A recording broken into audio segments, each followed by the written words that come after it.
बितह के T shirt पहिर के दिल पदिलवा है बबी तू खोल के दिखा देलू। एक बितह के टी शर्ट पहिर के दिल पदिलवा है बबी तू खोल के दिखा देलू।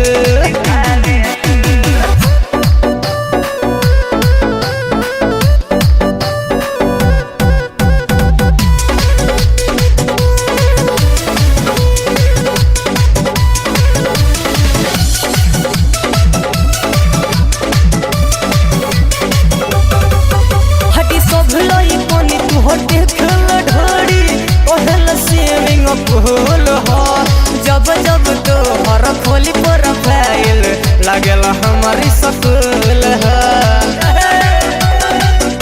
सुनो सब लही कोनी तोहर देखेला ढोरी पहले स्विमिंग पूल हो। जब जब तो हर खोली प्रोफाइल लगेला हमारी सकूल जब जब कोरी अखिया में गजरा जब जब करे अखिया में गजरा लही कन के लहरावेलू। एक बितह के टी शर्ट पहिर के रील पदिलवा है बबी तू खोल के देखावेलू। एक बितह के टी शर्ट पहिर के रील पदिलवा है बबी तू खोल के देखावेलू।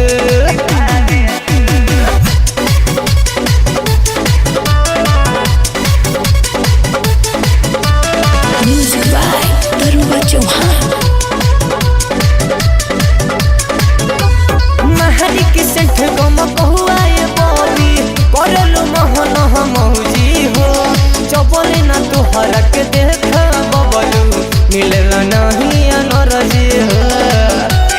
हरी का बुझल हो महारी के सेंठ गम कहवाया बबी करल महना मौजी हो। जबले ना तोह क्या देख दरोगा मिलेला नहीं अनरजी हो।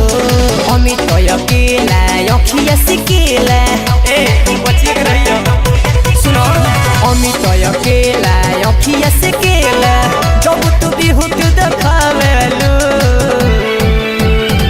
एक बितह के टी शर्ट पहिर के रील पदिलवा है बबी तू खोल के देखावेलू। एक बितह के टी शर्ट पहिर के रील पदिलवा है बबी तू खोल के